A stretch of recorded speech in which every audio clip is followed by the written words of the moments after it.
ko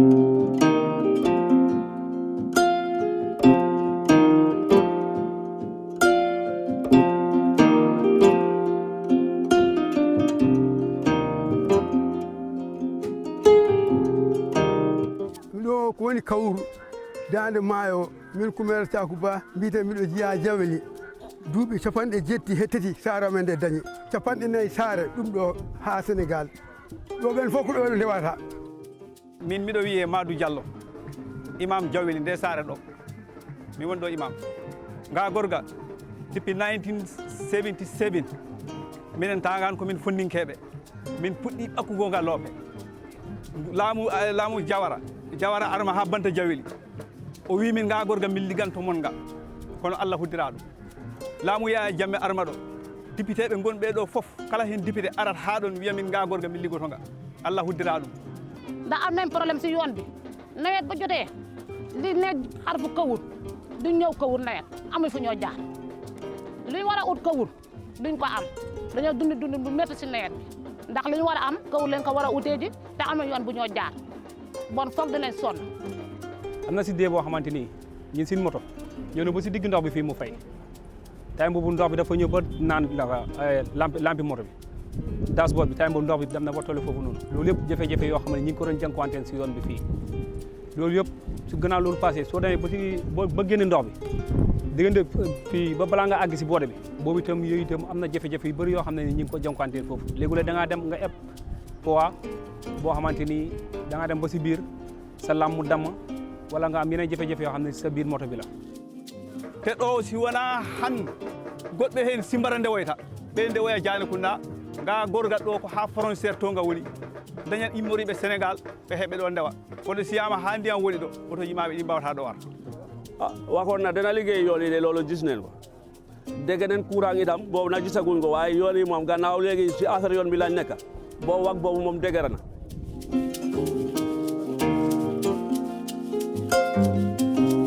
tali bu moo def fii nii dafa foofu comme su jógee ko fii ba mu génn baati dem ba ñanga bantam fu mu war a génn yëpp is supposed to be 57 or 58 villages waaw because soo xoolee fii rek fii ba Mbambara rek dafa laa jox 22 villages baati ñëwul nga génn area baati dem ñaani ja ba nga génn ñaani is just 57 villages or 58 villages gorga nga min tampume maga tampare nde gandanɗama tardema an tan nga addani min gila heminen ha heɓe snguli amen ɗi nayi amen ɗi ɗo ɗi ndewata ndungu heɗi jawta baali amen ɗo ndewata ndungu ɗi jawta babaji amen ɗo ndewata beyi amen ɗo ɗi ndewata ayyan mumte armen arat ha ɗo ndiyam ɗam ɗi ngenata toon ge huuro funtu ha ngayana toon ge maaya a sonoya paraji a wawata paraji sohlaya gese a wawata gese sohlaya lopitan a wawata lopitan sohlaya Kawur a wawata Kawur sohlaya remo wawata remoy on ko jafe-jafe mawɗo gila hay suko hay debbo hay gorko tambare mawde min gonnoɗo nga gorga caɗele maga ɗe minen fof min mbawama hanon caɗele maga ndungu siyama ha keselle foti minen saabu minen gayi ɗo Kawur hayre prestamol ko Kawur kala ko cotta ko mbatta e urima ko Kawur fof amen ko Kawur man ko xam ne man dama nekk kansulo bi su ma la waxeelee daaw si nawet bi daanaka projet gi mu am si area council bi yëpp dama ko mujjee toon si defaram yoon su fekkee defar teen la sax dama dee change lifin bi activité bi ma def ko defaram yoon because fii yëpp amul benn yoon bu baax nit yi dañ dee sona pour dem lopitaan student dañ dee sona pour dem school seen soxla yi sax daf daan tak da ngaa toog fii lu mu 1 week boo xam ne doo gis benn moto boo xam ne dafaa génn ñëw egg tali bi te nit ñaa ngi am seen soxla yi toog si biir loolu yëpp jafe-jafe la yoo xam ne ñi ñaa ngi ko doon jànkuwante si wàllu ñàkk yoon bi ñoo support fii nii parce que suñ marchandise bi ñoom ñoo koo jënd suñ jën yi ñoo jaay fii nii ñoom ñoo koo jënd te ñoom balaa cin yee baax ñu ñëw fii nii Kawur ok loolu nag su fekkee ne loolu dañ toog ba ne loolu dagg mun a tudd a am mënuñoo dund bu correct loolu wax dëgg yàlla ku la génnee si loolu wax dëgg yàlla war nga koo sant war nga koo gërëm katum na kewol kala tiya solalen tol musol pour ngata tiyo tombo ngana tabi nka bata kat jekana foy madi jang ni ko be tayla sama ko ni jekata mbukata no bindero la mbukata no dawo dang jeel silo la kole yakamal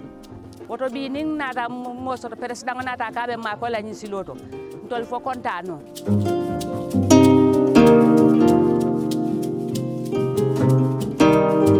depuis 98 fukki jigéen ak juróom-ñett ñoo béyee ko goxi Jimbala ñëw ba si xer bi mënuñoo jàll ñu ngi leen war a yóbbu lopitaan ñu am doom si yoon bi daaw 99 ñu jëlee ko fi defati fukki jigéen ak juróom-benn ñu am doom si yoon bi àgguñ ren 2020. nga laajte ne ñaata nit ñoo ñàkk seen bakkan si diggante yoon bii nii ngir ñàkk a warukaay ngir ñàkk a yoon bu bon loolu bëri na trop sax waxuma la malaak yu nga xam da nga léegi nga am maire yu nga xamante ne maire yu nga xam ñu ngi under 65 years ñu feebar ñooñu boo leen tegee si seret balaa nga egg si fii rek mu dee benn yoon.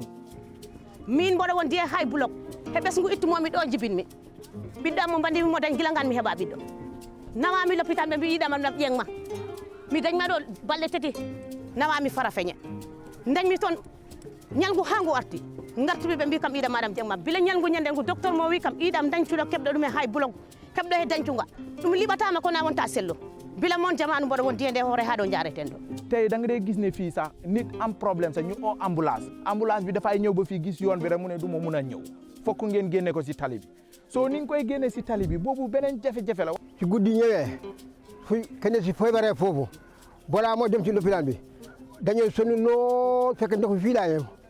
a yiyat keppiɗo he gorga he ha sukumama o a naftortama bon elle tampare ta daña ko adduma saret wawa ɗo rew jemma moto wawa hen rew ta ko ndiyam ɗam mo deba mako mo mi addoma ha ɗo o danci he gorga ha won de gonɗo ɓaɓa am tukaye nge lendimi nge ni jogimi nge jo sare mo nanga saren mo min gari ɗo he kaw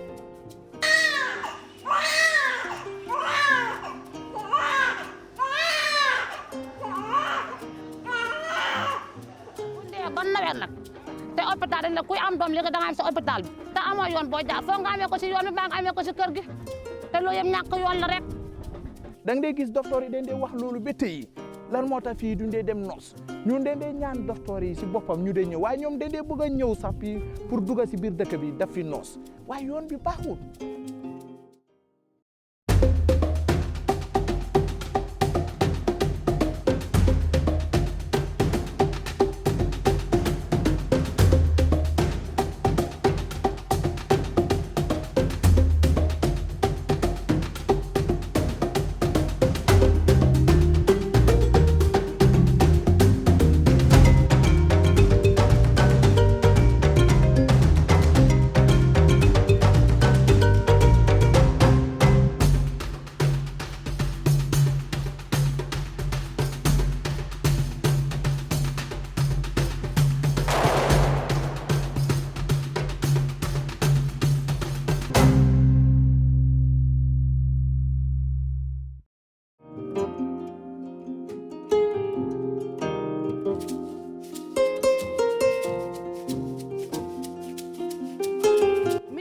gorga tesito hitande fof min mbaɗa ɗum e maga rewɓe ɓe sukaɓe worɓe ɓe fof kawritaɗo ɓe gadda kaye on ko guili ɗo ha Jimbala ɓe gadda kaye mbiɗon tegnidira pour ha sukaɓe amen school ɓe mbawaya mo e yaɗe cayeji amen mbawɗoymo ɓiɗɗo mum heelaɗo monala he majum kala neɗɗo a dañma ɗo sukokel ɗo. These surrounding villages, because they used to be our satellite villages before they had a lower basic school, they will find it very difficult to cross this river, these teenagers, very young children, to cross this stream, you know, just to come to school. Bosumboron jaha school. Chomsi amen school di min lombat di der bageji amen he. Pour watadi buggudo amen yotto school. Te sikane mayo ngo min wayi tampino beteno wona seeda. Sabu yimbe be fo potondiraɓe ɓe juuti ɓe daɓiti goɗɓe siɓe nanma nder maayo he sa yiyan ndiyam ɗam garaɓe he deedi te simin jama school goɗɗe simin ndenma ɓe mbaɗa min police everyday momin leeti ɓe mbaɗa min police guilim 5 subaka min gimmoto mbiro jaha ko ha 8 o'clock min puɗɗata yetto school te time amen school nattugo ko 7:40. The child should be at school from the beginning to the end so that she can be able to learn, you know, perfectly. So if that is lacking, definitely that is a problem. 7:40 tawata min he school he gorga dum tawata min sabu nga gorga so min puntum ndiyam dam ha woɗɗini poto ko hoko hen koyɗe amen ɗe fof buggat ɗon min kepta ndiyam ɗo min looti ɗum ɗe amen yetto e school to ko bolla min jaa ha nder school to min loota koyɗe amen ɗe min mbaɗa paɗe amen school ɗe on no joni ticaji ɗi cisat ɗum ɗi mbatta understand ko gorga nganin am na ñoo xam ne sax boo dajee ñoom da ngaa du mooyu sax doo leen mun a xool ndax nu ñoo defee seen malaane doo ko mun a xool sax parce que ñu ngi bañ tooy te fii mënuñ fee jaar amul fenn fuñ mun a jaar fii foo xam ne fii ne duñ tooy nawet amul fenn fuñ mun a jaar foo xam ne fii ne duñ tooy. gila he sukaaɓe rewɓe janngoyoɓe school haa he sukaaɓe worɓe janngoyoɓe school haa he noosiri ɗo rewata janngoya school noosiri fof mama ɗo wakkoto ma haa funtinire ɗo ndiyam ɗam. When we are operating on a double shift, the children will close at 6 o'clock. If you look at the climatical condition at this time of the year, you know, the 6 o'clock is almost at darkness. You know, the children will find it very difficult to cross, to go to their homes, because there were instances, some men will just stand by the way just to attack these young girls. And that frightened them until we have to inform the police so that they can come and at least try to clear this road, because it was a threat to them because of their vulnerability. And all those things has happened. Right now they have a low basic school, but that does not solve the problem, because the upper and the senior secondary school are all in Kaur. Jameli mu ngi am low basis, Jimbala mu ngi am basic high school, di man maay di chairman. Ndax léegi every day Jameli loo bési bi loo mat 600 children ñoo nekk foofu da jàng school suñu dikkee dañuy bàyyee ko duñu mën a cross fii dañuy jaayate di boori Simba dëkk ba ñoo fayda foofu leen a jàng Jimbala Bexi high school la Jimbala juróom-ñeenti dëkk la ñoo ko wër suñ bëgg a ñëw fii suñu dañuy am breakdown suñu duñu mën a am fuñ jàll ñi jël ak suñu xale school yi day ñëw duñu mën a jàng si ba tax na coono bool tax na ba sax suñu boy yu bëri da leen travail ñi dem Farafeñe ñi dem Amity ñu nekk fa dégg mën a ñàkk a jàng. suñ bayee koo jaaring parce que di dem Kaur school sometimes dañ dee late. We will walk up 6. We come here. We will stay here up to 8. We will not have vehicle. When we go home, the teachers will not understand that thing. Sometimes they will punish us. Sometimes they leave us. They understand that we don't have vehicles. We want Adama Barrow to help us in vehicles so that it will take us from KDB to school.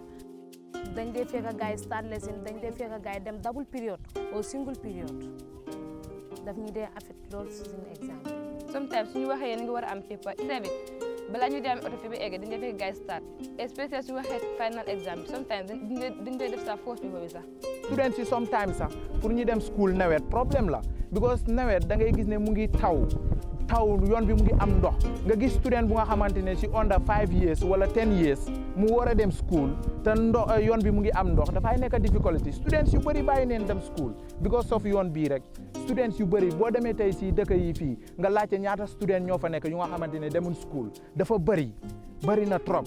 Sukaaɓe school ɓe hewɓe heɓe jangi ɓe ngala ɗo ɓe nangi ɓe jaha ɓe mbaɗa kala ko naate ko rafiɗo ɓe liggi waɗi ɓe ɗum mbaɗa ɓuron jiɗi walle sukaaɓe amen ɓe si janggum jippi yo ɓe mbeɗe place ɗo ɓe nangi yaago ɓe jiilo on wona ko barkini ko neɗɗo janngirta si janggum ha jippi yo rokke ko liggi ɓe ɗaɓɓum ha ɓe saftum ɓe koritem sukaaɓe yoɓe yaɓe liggoyo ɓe jogo neydi sukoyo liggo daña neydi ha juula seyo mawɗo rokkumo respect sukoyo dañ respect sukaaɓe ji aduna mo oɗo minen jamanu men koko saɓiti ko deɓe liggante oɗo kala ko min jammiriɓe yoɓe mbaɗ ɗum mawɗo yammirta ko jaga kilifa yammirta ko jaga.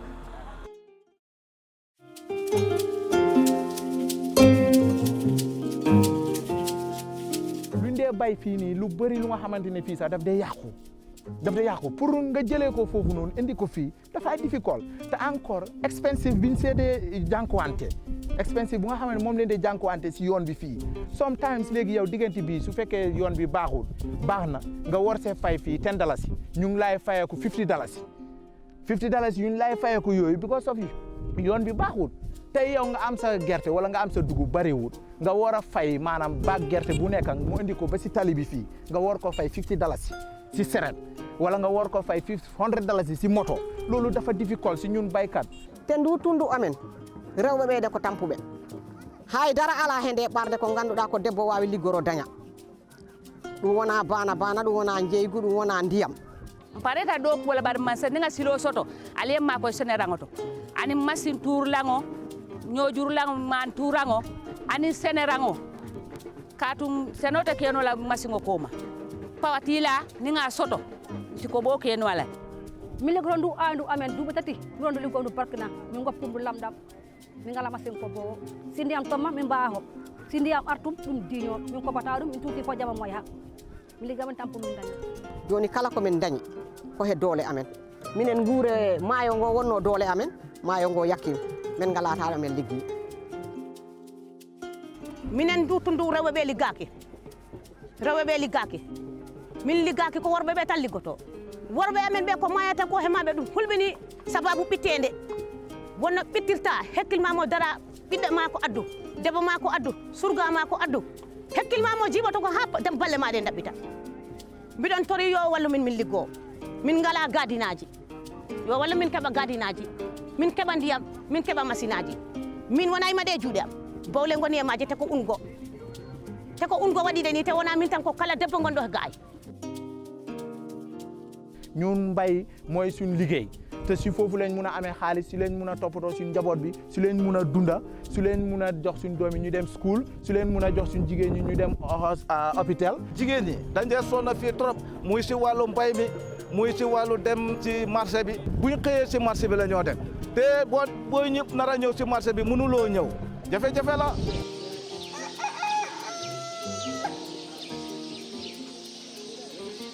fii dëkk ay baykat yi mag a fi nekk am na ñuy jaay ñaar téeméeri mbaam am na ñuy jaay téeméeri mbaam am na ñuy jaay juróom fukki mbaam waaye su time bi jotee dañ bëgg a dem duñ mën a dem su ko defee suñ gerte yëpp su ñëwee duñ mën a jàll gerte gi gaay bu dem Sénégal loolu nag Adama Barrow mën a dindi ko a jàkkaar ne loolu am na parce que soobee yàlla yoon bii baykat yi ñi nge da jooy waaye baykat seen jooy jeex na ndax suñ ko defee fii coopérative bi dee na daaw gom jënuñ dara coopérative Kaur dafa daan am loo mat junne tonne daaw di presse mu ngi nii xamuñ sax fukki tonne gerte dañ am junne tonne xamuñ sax fukki tonne gerte bon nag suñ defee lii bon yaakaar na ne Kaur dekki na dépôt bi dekki na rawatina boor yi. fii ndaw yi fi nekk yëpp ñii yëpp ñoo amee seen këri papa yi ñëpp bay lañ yaakaar dañ dee bay te mbir bu nekk soo si nekkee liñ la war a dimbalee mooy ne il faut fii beneen dimbal rek la ñu mën a jàppalee mooy demee si engrais yu demee si wàllu jiw loolu rek la ñu mën a dimbalee ñu toog fi réew bi fii ñu liggéey ñi ngay gis ni kenn ku si nekk soo jugee fii dem rek sa papa moo fay nekk moo tax ñii ñëpp bëgguñoo dem ñëpp ñun ñu ngi toog pour seen papa yi buñ liggéey ngay gis ni soo jugee fii bàyyi fi sa papa mag la léegi mënatut li mënoon nga bàyyi ko fii dem uti te su liggéey amul fii rek dañoo dem ñu génne ñu dem uti soo demee uti nag ñëw fekk sa papa gaañu yéen sa papa fu mu nekkoon foofu yaa faa nekk nga coono wàccagul ak yéen te loolu yëpp moo dee waral gars yi ñu dee dem baag wee ñi dee bileem xale yi si loolu lépp lii la soit su liggéey amee si réew bi rek dinañ toog si réew bi kenn ku nekk bañoo toog sa réew bëgg ngaa toog sa réew liggéey waaye su liggéey amul pour nga toog fa is problème.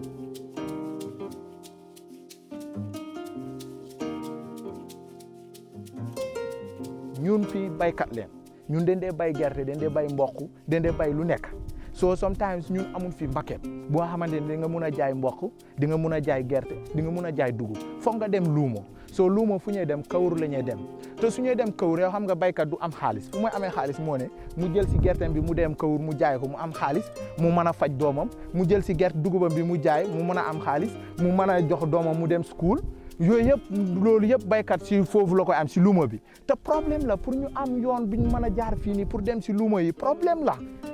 This road, it connects up to Senegal, and here is very close to the border. You know that export and re-export trading is always happening here, and we call them this fraud, and we call them the drivers, we call them these njogans. You see, they always come to Kaur every day. They will come to Kaur to buy goods, to smuggle them to our neighboring country, and that is an economic booster. You know, the commercial aspect of the community is always boosted, and when the ladies have their vegetable gardens, it will also they are coming here frequently, and that also is going to help. suñ la waxee ne luñ dee bay si biir am na ay garden yu ndaw yu nekk si biir yoo xamante ni seen borom ñu ngi dee faraatu waaye pour ñu génnee ko fii yóbbu ko Kaur ay problème la mu ngi amee ñoo xam ne dañ dee am fii meew pour ñu génnee ko fii dañ la wax ne la fii nii nga mun a toog nga wàcca fii am moto mu génnee la fii benn mooy alxames rek su luuma amee Kaur su luuma amul Kaur soo ñëwee fii da ngay loué rider loo waroon a fay $15 nga fay si 200 kon su yoon bi pare 200 dafa delluwaat profit si nit yi lu ndee bugg a maanaam baykat bu nekk soo bayee yow li nga bay dafa war a generate mu bëri next year nga dee la am mu bëri loolu mooy dàq ñàkk bi fii nii si Gambia bi fii waaye loolu da ngay gis ne jafe na trop pour mu nekk si suñ biir fii ñun.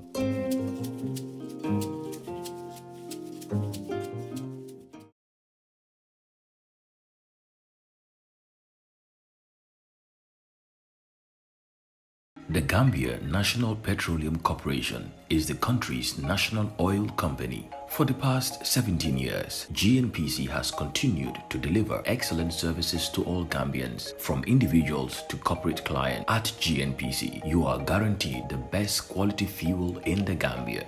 Visit our stations and stop by our auto spare parts store, where you can find petroleum and lubricant products, wiper blades, and many more.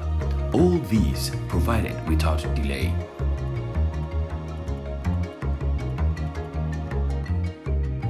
With 10 service stations located throughout the country and still counting, GNPC gives you the best customer service anywhere, anytime. Think fuel, think GNPC, Gambia. It is now time to take ownership of what we own. GNPC, Nyokomom, the Gambia, our homeland. The port is along West Africa's busy shipping lane, being the country's main gateway for international trade. The port of Banjul accounts for 90% of all imports and exports. The port of Banjul has been recognized over the years as one of the safest and most efficient in West Africa, offering prompt, reliable and value for money service. The port has well-developed facilities for handling all type of cargo using modern equipment and techniques.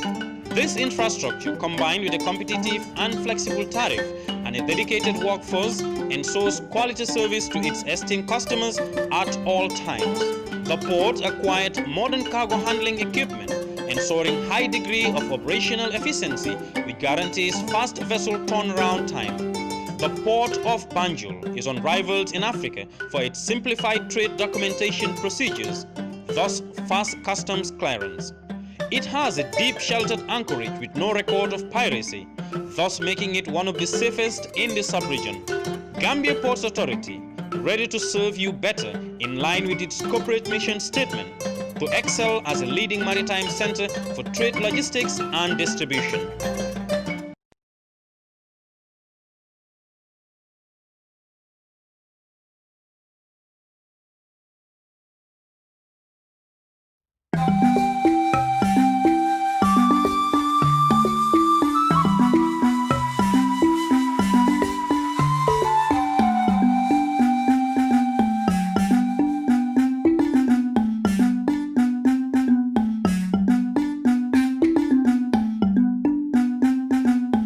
Whenever we talk of roads in this country, it is NRA.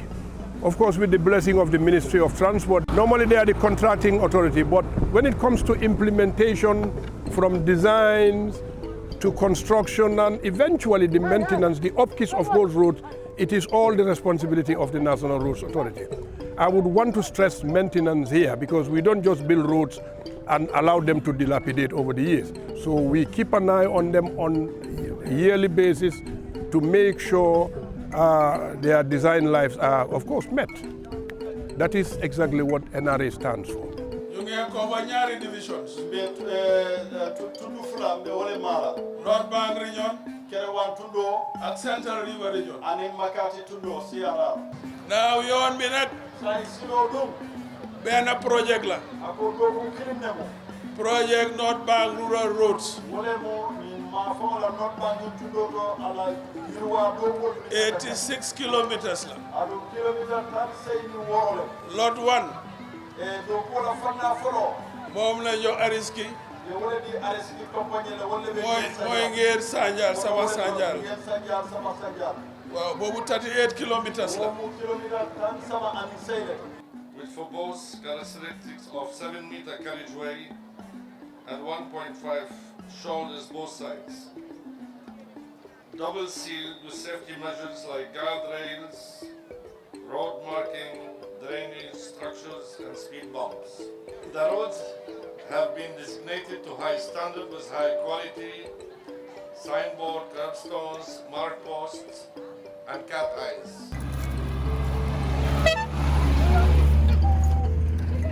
kon suñ demee ba nguur bi ñëw war ñoo defaral yoon bi pour ñun aussi ñu liggéey si loolu dina wàññi because of problème bi bari na si aduna bi to ngeen dégg ñu ne gaal dem na fii gaal dem na fa lu ko ne def yëpp mooy liggéey moo amul si nguuri Adama Barrow bi am nañ yaakaar ne liggéey dina am. Lot 2 mooy fii Kaur ak Kër Jibi bi jógee Kër Jibi dem Ñanga Banta ñaar ñooñu nag 48 la kilomètres mooy Lot 2.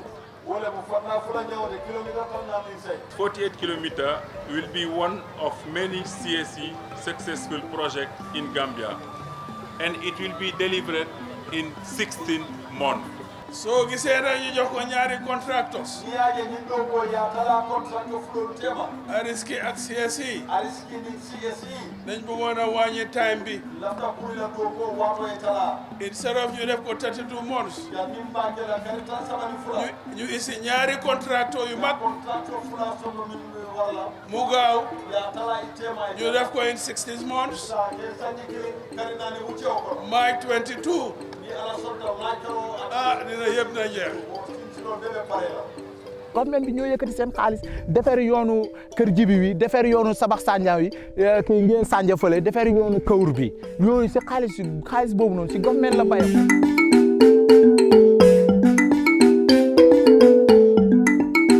Depuis bu Gambia soso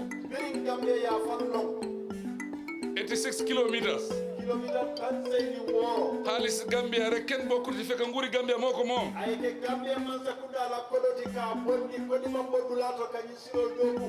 musta am si at yi rek la am mooy si sun nguur ñun.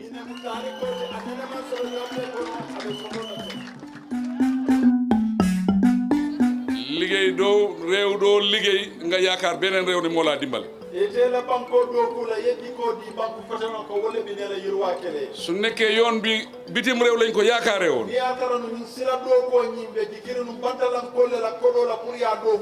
munoon naa am de.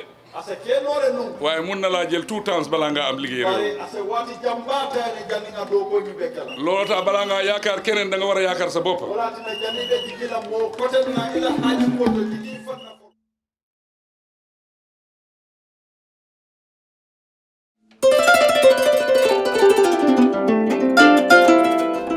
Here we are, laying the foundation of two important, of course, rural roads. They are the direct beneficiaries of what we are about to implement here. So, and they've been patient for many years, but finally, they are getting what they've deserved to get. Bon nag tey suñu jógee Adama Barrow ñëw de tekkal bu njëkk ci kaw bi mu dem Jimbala bon li ñuy waxoon ne waa Jaweli Eda Jaweli seet naa la sanc tama Njóobeen Sambana ba marché ñëpp ñu ngi kontaan si liggéey bi. am na suñ kilifa wala suñ maam yoo xam ne tey ku leen ewoon si bàmmeel nga ne leen ne yoon bi ñu ngi koo ñëw teg xeer dina leen jaaxal trop kon ñun suñ ko fekkee suñ jamono boobu sant yàlla la bu baax ba pare di ñaax nit ñi di leen wan ne Gambia ñun yëpp ñoo ko bokk. So a big congratulations goes to them, and I would assure other communities in other parts of the country that they would be seeing the same developments in their areas in years to come. We have to thank the president for his foresight, as I said. He has come with this idea, to build a road here. That is going to help the children. When the road is fixed, we will thank God because we will go the way we feel like. Our uniform will not be dirty and we will not late from school. Abe sone andro ke la bake ni molme mafona. Killing kana marsoto. Fula ke la jor la marchandise wol me ka bondina je kana kata ka samma la marsoto aba sone andira. Nani l'hôpital ngal me yalon ko dimbal kana l'hôpital noto wato wati abe ofana sone njal. Lulu abati na fana dimbal me fana kana l'hôpital noto nosla antene clinique la wato wati aba sone andira bake. So abe ku jamale sone andira. Léegi bu yan bi demee ba baax just estimation so kaw lu ma dee daw distance bi fii ama distance bi fii almost maa ngi ko jow 35 minutes wala 40 minutes bu yan bi baaxee at least lu mu dee 15 to 20 minutes doo ko passé loolu yëpp mu ngi foofu noonu te fu ñu tollee bu fekkee yoon bi dem na ba baax nu ma daan dépanner suma moto bi alhamdulilah loolu bëri jafe-jafe yu bëri dana wàññeeku sama kaw su ko defee muy itam dana am noo xamante ni maa ngi ko doon def si moto bi ba man ko dimbale sama bopp sama njaboot sama gannaaw loolu yëpp mu ngi foofu noonu.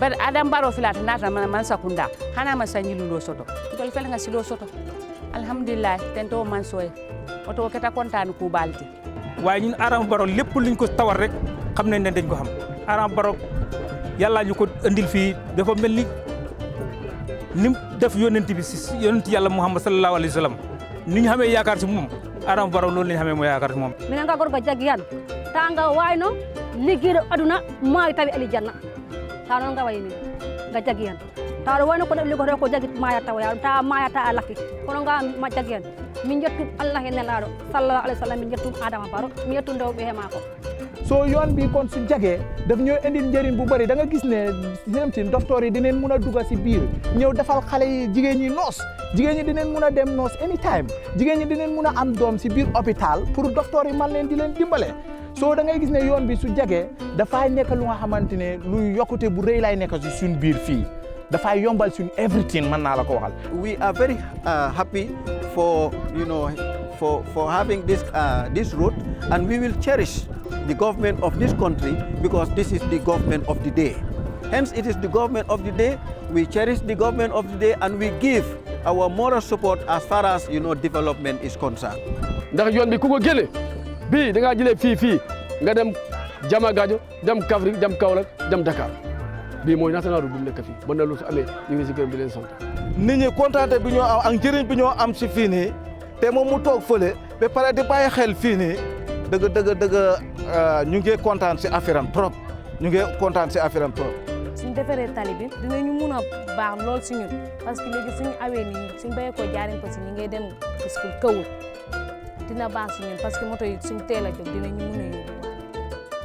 pour nga yoon bi su demee ba nga xamante ne baax na di nga mun a dem luumoo soo amee soxla nga dem nga jënd saako maalo boo ñëw pour nga dundal sa njaboot dafay yomba trop doo si fay paas bu seer soo war a dem luuma doo fay paas bu seer soo war a génnee sa gerte wala sa dugub dem jaayi ko luuma doo fay paas bu seer. ñun driver yëpp képp koo xam ne yaa ngi téye baar di jaar si yoon bi soo jaarul si yoon bi sax ëllëg mën nga am soxla nga ñëw jaar fii tànneen si bu baax a baax 100%. soo tey suñ demee ba toog ne ñu ne Opa Salo mu ngi am tali ñun dañ surprise sax trop sax dañoo kontaan trop sax si liggéeyu Barrow. tey depuis bu ma ñëwee 2017. ak sun nguur gi bu ñëwee fii. ba ñu door di liggéey. mun naa leen a wax ne. ñu nele woon yëpp eewu ne.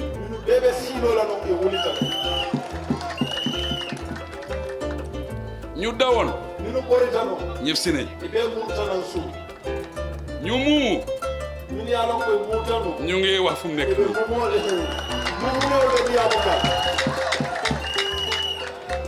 ñu guma woon ñu ngi gis léegi kon loolu lu am solo la.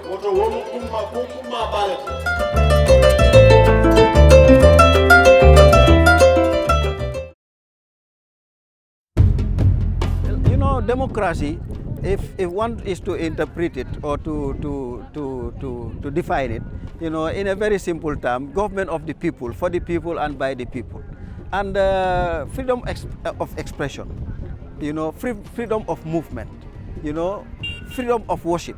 All these things are part of democracy. If I am, confined to a particular place because of, an expression that I have made, maybe what I could have done, at that period, I will not be able to do. So all those things are things that definitely we are enjoying now because we are free to, to exercise our civic duties. We are free to express, our civic rights, positively, I mean.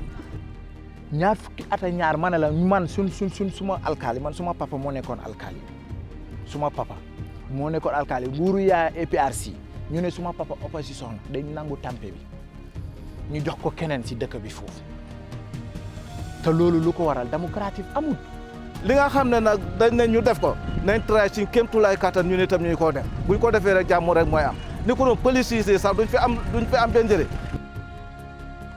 Let the people listen from government And the people, the government also listen from the people, so that it reciprocates.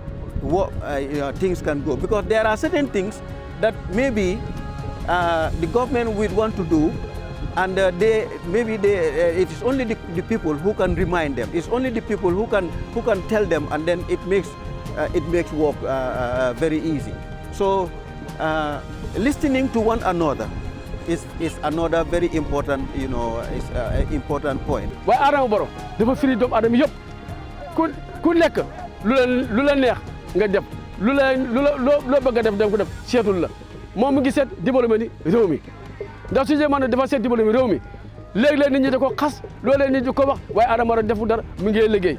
tey boo seetloo si dëkk Upper Saloum fii bari na ñu wax ne nangu neen seen tampe yi ñu jox ko keneen waaye yëpp delloo neen leen seen tampe yi ngir politique bi moo taxoon ñu nangu ko ku nekk delloo neen la sa tampe yaa ngi ko yore soo da ngay gis ne démocratie bi mu ngi neex yëpp a ngi dox normal soo yeneen parti yu nga xamante ne ñoom ñi ngi wax ñi ngi saaga di wax li di def lii soo gisee ñi ñimee ko si nguuru Barrow la nguuru APRC ñi mu loolu kan moo ñimee nga toog yaa ngi saaga APRC soo ko defee doo gis jant sax tey nga mun a taxaw di saaga Barrow wala nga mun a taxaw di xas Barrow nga mun a taxaw di wax Barrow nitu jàmm la kooku démocratique lay doxal si réewam. ñun nag amuñ benn soxla. loolu man haaji côté soto. suñ soxla yëpp. na haajoo mu minti. mooy yéen lu ngeen bugga. wala mu altol banque lugote Allah to mu la. yéen a moom réew mi. altol le taamo bankote. waaw waaye fakkatalante bi ak puusante bi amul njëriñ daf ñoo tardel rek soo gisee at yu passé nii yëpp tardement ñëwoon loolu la rek parce que yow duñ la fa yàlla du la fa teg ñu ne nañ la fa génne by force loolu du mun a nekk yàlla su taalee taalam bi nga yokk fa mata moo gën nga ne da nga koy fay soo ko buggee fay du sotti. tey démocratie bu am Gambia. ci loolu la démocratie mi benn banko kanjang Gambia. biir Afrika kono. biir Europe. la tubaabu du kono. Amerika. démocratie bu am Gambia amut fenn ci àdduna si. démocratie mi be di ci loolu la Gambia kono man soto du laa ko duniyaa to. te ñun ñoo isi démocratie boobu. Gambia ni mo lew démocratie naati. man ak ñu ma àndaloon. teni minu kafutalu. ba ñu wecci fii. fo nga falindiro naati man sa kundala karola. 2017. 2017 sango ñin kono. kon loolu lu baax la pour réew doole bu yaay demee amoon Barrow am na ko su ko neexoon kenn du wax sa bët bi suufam si man na ko because am na doole bu waaye du ko def because bu gën a jàmm mu nekk si réewam bu gën a démocratique mu daw si réewam moo tax du def loolu because tey si tey Barrow su ne hey demal nga arrest diw du fa fanaan waaye du ko def because nit ku nekk dina la jox sa xàq ak sa yelleef. démocratie bu wér buñ taxawal. démocratie seen moom liñ de loori nga. yaaxa yu nekkoon su dëkk bi ñu tëj bunta yooyu. ci ñaaroon mi be banko kanu ngi wo sukki. xaalis buñ doon passage parare ñu tëj ko. ika kodo min ci ñaanu ngi wo tandi. xaalis yi yëpp seen xaalis la loolu lañ dajale tey di ñëw liggéey réew. woon naa fulo benn banko la kodo la dina wala kafum mi naa wala doo kula ja.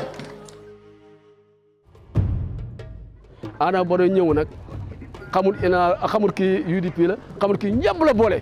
nee na leen nekk benn bëgguma benn fii ne lu nit di wax seetaan ne ku ñu boole liggéey suñu réew kooku su ko këlee kooku ku baax waxee ko sant yàlla Adama Barrow kat ñun dañ ko téye ne ko 100% ak ñun duñ ko caaxaane ku ko caaxaan ñun duñ ko caaxaane ku ko ngëm ñun dañ ko ngëm ku ngëm dañ ko ngëm. waaye benn affaire rek lay ñaan waa Gambia. bari ku kilim be Gambia ko daan la woon. ñun dañu war a bokkande ak baay. bee ñetta kela baa kilim faa kilim. dañu war a nekk benn. ñetta kela ngania kilinti. ñu am benn gis-gis. nga jee ñaar kilimo soto. ñu am benn jubluwaay. nga ñaatani dula kiling. pour ñu mun a liggéey réew mi. pour nga kay kan kilinte nga banko yiru wande. loolu rek moo mun a liggéey réew mi. loolu la sa banko yiru wande no.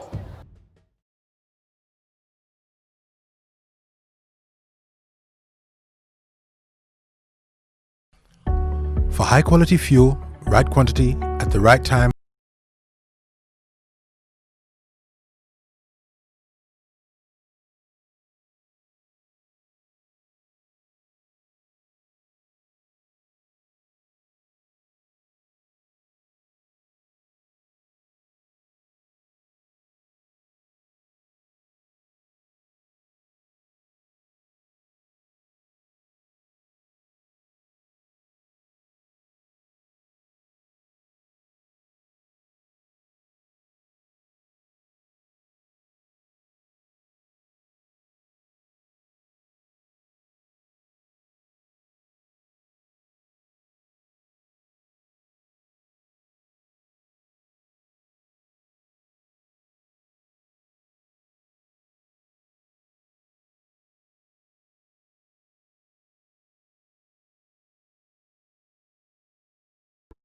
baadiŋolu ñimu kankularol ti ka bonan Gambia Revenue Authority GRA wala mansakunda la bundati min ka namu kanuŋo ke ko be jamamol be kala mutandi la ko ka risito di anin invoice solu e kule mi yalon ko a ñantale pour min yalon ko wolle la e safaro safeta pour ñim vat bunda la mi mo namu kanin bunda ñinte ibal hakilo bulandi la ko e vat loi bunda mi yalon ko wole lota Gambia kono jang 2012 sango ñin kono e fengo fendi mi yalon ko wole mu sototi pour mole min yalon ko wolle ka supplyo ke wole mu ka masandisolu wafi molma walla ka do ko ke mole e watila mi yalon ko e mole a kanin ibulu e ñantale ka vat la invoice wole mu wo kayto ila do ko walla masandiso damu minti i ñanta wo lankene male ye risito fanandi a marila wo kango kan GRA e be mol be hakilo bulandi la min yalon ko wolle ka masandiso sang walla ka mol bula do kola ado ñanta ke jow e se risito mute bulu e ka bo supply lal bulu mi yalon ko le mu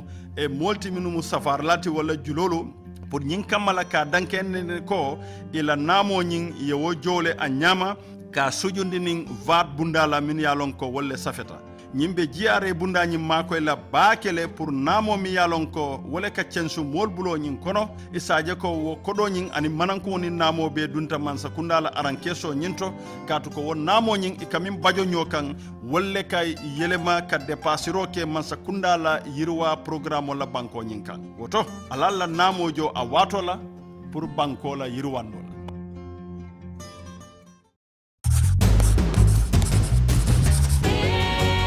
Insight on the NDP television series, proudly sponsored by Gambia Revenue Authority, Gambia Ports Authority, Petrogas, and GNPC. Airing every Wednesday at 7 p.m. on GRTS, QTV, PTV, Star TV, and Sahel Network TV.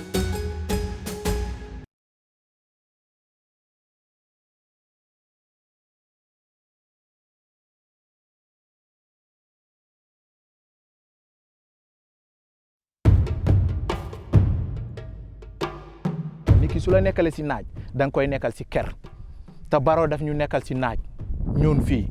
suñ njëriñi tey li nga xam ne moo yóbbu interest yi suñ suuf si. na bii nga fa mi yàlla ko wala be na ñu Gambia banko bonni la ka samba ñaato. moo ñu jàppale Adama Barrow. wala mu nga président Barrow nga mu taafe. am na ñu ma gomu doon nag. woo lu ma la doon man lan na lungu. ma ne leen nañ ànd ak Adama Barrow. mbéy ko ali nga président Barrow nooma. nañ ko woon ngor waaye duñ ko gën a gore. ko nga foroya yitan na la barinte na foroya fanante tambilaati. Amadou Ba li mooy jàppale Barrow ah wax dëgg yàlla ñun bi nga xamee ne ñëw na mu ne léegi dañuy dem ni jàppale Barrow bi ma ko waxee ma wax ko comité yëpp ñii ñu ne man Amad jaay na nguuram gi Amad duwatul dara loo ne ñu ngi koy soboote waaye bi nga xamee ne gis nañ li ñooy liggéey gis mbir mi nu mu demee ñëpp dañ ko jox loxo. waaw élevé Amadou Ba def na taxawaay bu baax parce que fu mu nekk nii mun naa la wax ne soo gisee NRP waxuma NRP de waaye soo gisee Upper Saloum ñi ngi toppa politique ba léegi wala ñi ngi am intérêt si politique ba léegi because of Amadou Ba la parce que ñu gis nga man mu nga nekk di wax nii man suma last qualification certificate Amadou Ba moo ma fayal ma dem school boobu te du man kenn rek ñu bari ñi ngi fii ñoo xam ne nii defal na leen loolu kon Amadou Ba pour Amadou Ba contribution bu mu def fii nii xam naa ne yoon bi lu mu si dox du ko wax nit sax parce que moom dafa nekk façon bu am ne lu mooy def di ko wax yëpp bariwut ba xam naa ne toppam si yoon bi ak lijjanti ak doxam si yoon bi tax na yoon bi war naa mun a nekk tey parce que yoon bi am na ñu fi nekkoon bu yàgga waaye mënuñ ko woon a def. daf daan ñëw fii di ñu wan ne gëm leen seen boppa boo xamante bi ngeen génnee si coono rek man ci laa bokk te loolu gëm nañ ko de gis nañ ko it. ñaar fukki at ak nangam yaa ngi oon nguur amul ngeen coalition toog kii yàlla tànn ko si seen biir ñu jiital ko ngeen nangul ko ngeen topp ko. parti NPP NRP fii la juddoo ñun ñoo ko moom 100% téye la boobu amul dellu gannaaw. ñun suñ parti NRP jaayuñ ko kenn defuñ ko leen waaye suñ gisee ne kii moo mën a yóbbu Gambia NRP den lay jàppale because NRP ñoom suñ toogee it mënuñoo def lu raw lu fi Barrow di def waay comme que Barrow toog na. nañ jàppale Barrow rek mu liggéey loolu moo am solo. right now dugal na fi hospital right now ni indi na fi président Barrow mu isil ñu yoon te yeneen ak yeneen mi ngay ñëw te wax nañu ne courant dina fi ñëw te gëm nañ loolu. su ma leen ne Adama mu ngi fee gum. nañ gëm ne Adama mu ngi fee gum. te nag ku ci bañ a rus. ku ci bañ a ñaaw. toppal Adama Barrow ak nguuram. ñun yëpp ñu bokk benn loxo ñu xam ne lu ñoo def defuñ ko ngir Adama Barrow de dañ koy def ngir Gambia Adama Barrow su fi nekkee lu mu yàgga du passé 10 years dafay demaat mu toog keneen mu ñëw te lu moo defar fii du ko yóbbaale fii la ko bàyyi ñun dañ fiy jëriñu suñ doom yi suñ sëti ñëw jëriñu fi kon dafa mel ni defaluñ ko suñ bopp lañ ko defal kon ñun yëpp ñu jàppalante ñi xam ne suñ bopp la ñoo liggéeyal ñi ñaaxante gën a yokk ñaan yàlla dimbale ñi yóbbu réew mi si kanam defal ñi jàmm ak sutura.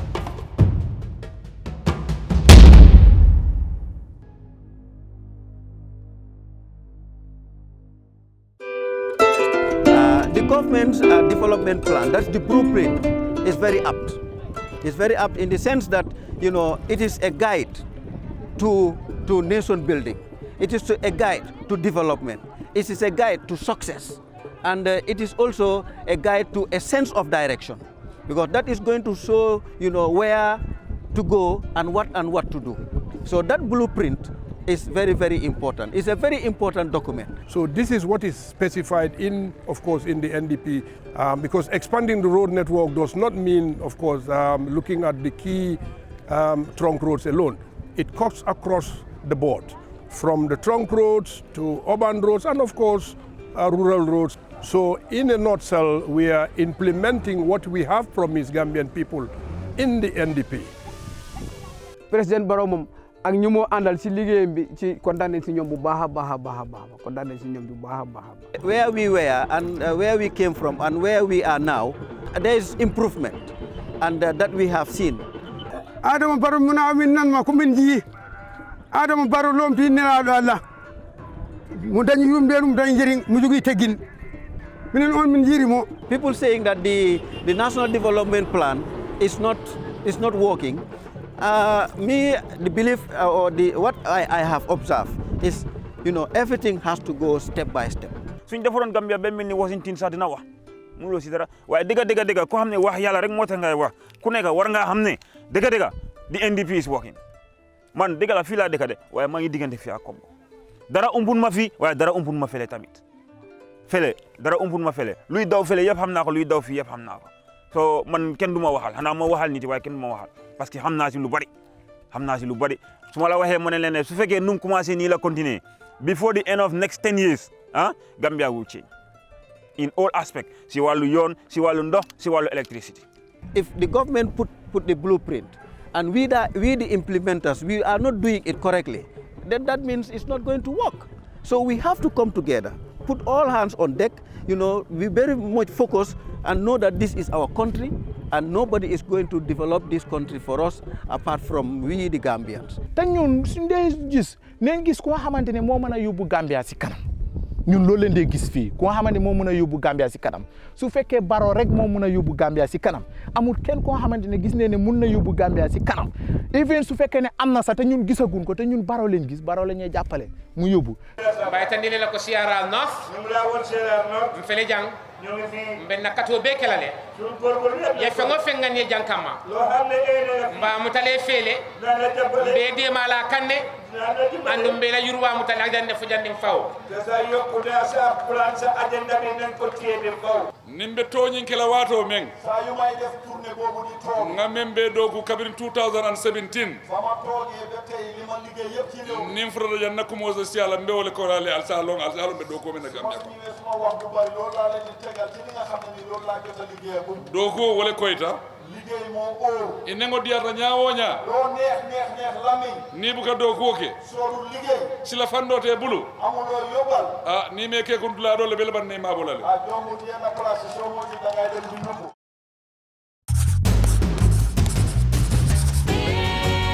Insight on the NDP television series, proudly sponsored by Gambia Revenue Authority, Gambia Ports Authority, Petrogas, and GNPC. Airing every Wednesday at 7 p.m. on GRTS, QTV, PTV, Star TV, and Sahel Network TV.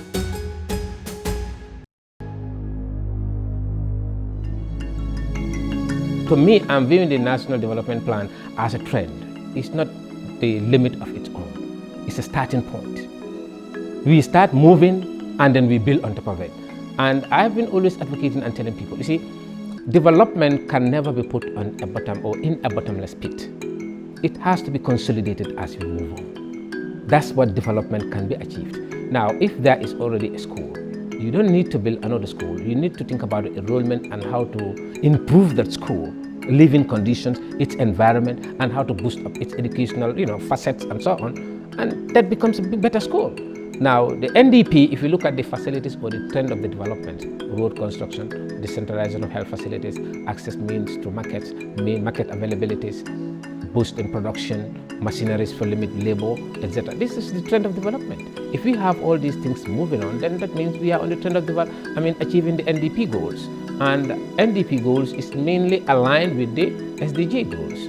The Sustainable Development Goals, SDG goals, and this is what a nation is all yearning for. So to me, it's a trend, and we have started moving. And the more we consolidate our efforts, we will have to move faster. It cannot be stopped, it will go on, but consolidation of energy, views, whatever, is going to make it go very fast.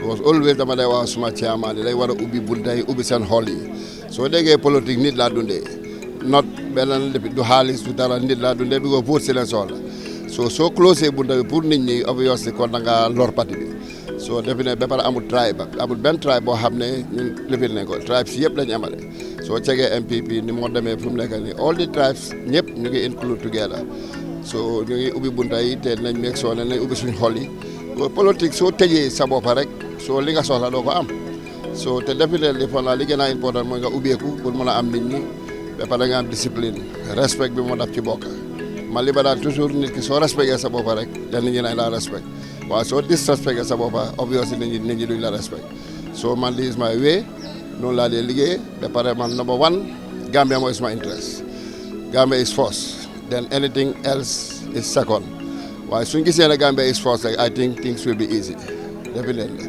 te ki ñoo liggéeyal président bi kooku alhamdulilah rabil alamina sant na yàlla nekk na président boo xam ne la definitely pour nga jaay ko du nekk lu naxari because ñëpp gis nañ li moo liggéey te ñëpp gis nañ discipline bi am na yar am na teegin so moom amul moom duy wax ju bari moom liggéey rek laa def so obviously kon kooku pour nga jaay ko nit ñi xam nga is a handsome guy so amul benn problème.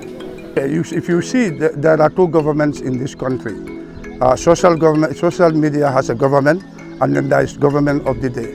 I think what government needs to do is to come out and to kind of create the avenue of publicity. Instead of being reactive to situation, whatever government is doing, they should come out and tell the people that what they are. That's the only way that you can counter social media. Because if you don't tell your own story, somebody will tell your story. That's the whole issue about social media. Government should come and tell their story so that social media would not tell their story. Because once they tell their story, that will be fully distorted. That's what we are seeing today. A government is an entity that is supposed to create the enabling environment that is now existent. When you talk about democracy, everybody is free to, we have your own ticket and franchise to exercise your democracy. But we should be very much focused on productivity. Let's look at the productive sectors, all of us together, and allow it to